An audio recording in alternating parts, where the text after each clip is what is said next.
जैसा कि हम सब जानते हैं, आदिवासी समाज कहीं ना कहीं पूरे विश्व पटल पे अपनी एक अलग पहचान बनाए हुए है। और जिस तरह से हम सब जान रहे हैं कि मतलब 9 अगस्त जिस तरह से पिछले कुछ वर्षों से हम लोग आदिवासी दिवस के तौर पे मना रहे हैं, और कहीं ना कहीं जो आदिवासी समाज का उसको जो पहचान मिलनी चाहिए वो हमको लगता है कि एक पहचान विश्व पटल पे देखा जाए तो मिल चुकी है। क्योंकि जो हमारी राष्ट्रपति महोदया हैं वो भी आदिवासी समाज से आती हैं।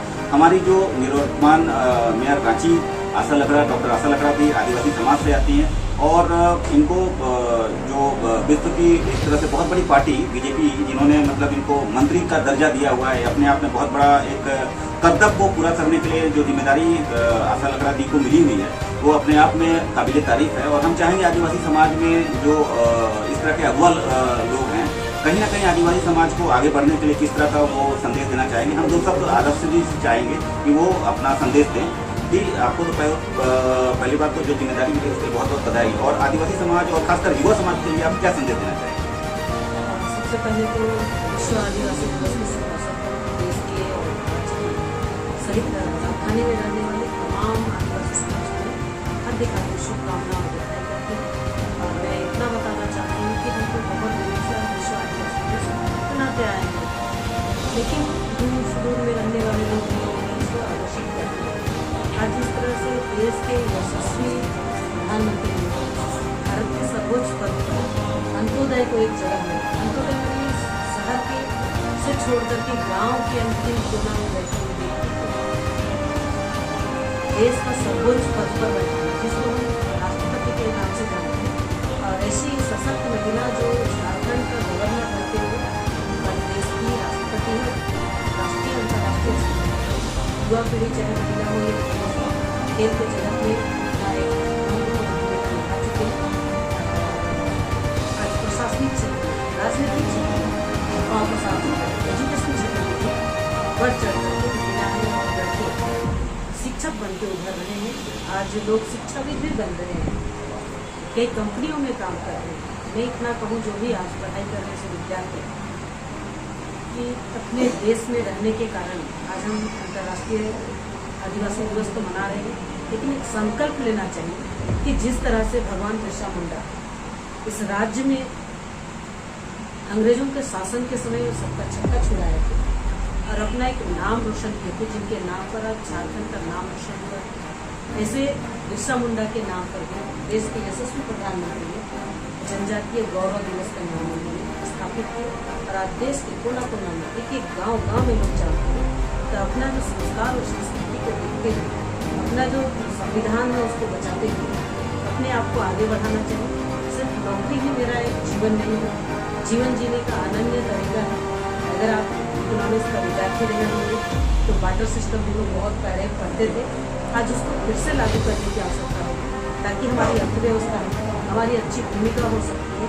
और 21वीं सदी में अगर हम मिलेट्स को प्राथमिकता देते हैं तो आज आदिवासी भोजन, जैसे हम झारखंड में मड़ुआ बोलते हैं, अदर स्टेट में रागी बोलते हैं, ऐसे गांव-गांव में आपको मिल जाएगा गोंदली मिलता है, घोड़ा का चावल मिलता है। ये कहीं ना कहीं लोगों को मोटिवेशन करता है और उससे लोगों को अर्थ लाभ भी मिल रहा है। एक साधारण गाँव की महिला हो, लड़की हो, युवा हो, सबको आगे बढ़ सकते हैं। कोई प्रशासनिक क्षेत्र में जा सकता है, कोई और क्षेत्र में जा सकता है। ये राजनीतिक उदाहरण है, जो महिला हो या लड़के ही कुछ नया करने का प्रयास करें। तो शायद इसीलिए मान लीजिए जो हमारे भारत देश के प्रधानमंत्री मोदी जी हैं, नरेंद्र मोदी साहब, जिनके द्वारा ये मोटे अनाज को प्राथमिकता दी गई, इस वर्ष को मिलेट्स ईयर्स के तौर पे भी घोषित किया गया है। मैं इतना कर सकती हूँ कि जिस तरह से भारतीय के विश्व भर में मिलेट्स ईयर मनाया जा रहा है, और जब G20 का आगाज हुआ जिसको आर्थिक दृष्टिकोण से देश को जोड़ना पड़ता है और गाँव-गाँव से लोगों ने ये प्रभाव आ गया कि मड़ुआ का जो कभी हम बात करते तो मड़ुआ का मोल है, लेकिन आज मड़ुआ का रेट बढ़ गया है। हम पब्लिक्स भी अगर पौष्टिक रूप से देना चाहते हैं तो इसका भी निर्माण मड़ुआ से होता है। ऐसे दुनिया के लोग आगे बढ़ रहे हैं, विकास की ओर बढ़ रही है। हमारा आदिवासी समाज में एक विकसित होने का प्रयास कर लोग आगे बढ़ रहे हैं। आज पंचायती राज में जब चुनाव हुआ था,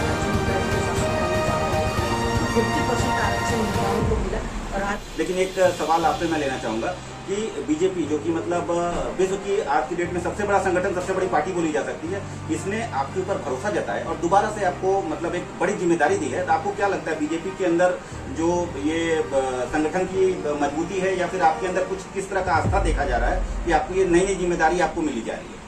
मैं तो भारतीय जनता पार्टी के शीर्ष नेताओं का बहुत आभार व्यक्त करती हूँ और मैं इतना कहूँ कि भारतीय जनता पार्टी का एक मूल मंत्र है और माननीय प्रधानमंत्री जी शब्द को बहुत करते हैं, सबका साथ, सबका विकास, सबका विश्वास और सबका सहयोग, इस शब्द और इस थीम को लेकर चले हैं और उन्होंने वसुधैव कुटुंबकम की बात की है और उसी को लेकर के आगे बढ़े हैं। इसलिए समाज को छूटा नहीं और हर समाज को जोड़ते हुए, चाहे यहाँ का आदिवासी हो, एसटी हो, एसटी हो, ओबीसी हो, हर समाज के लिए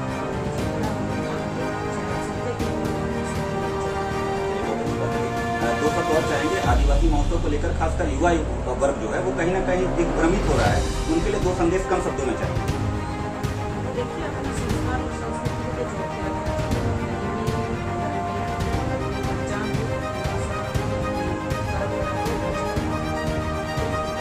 देखिए, जैसे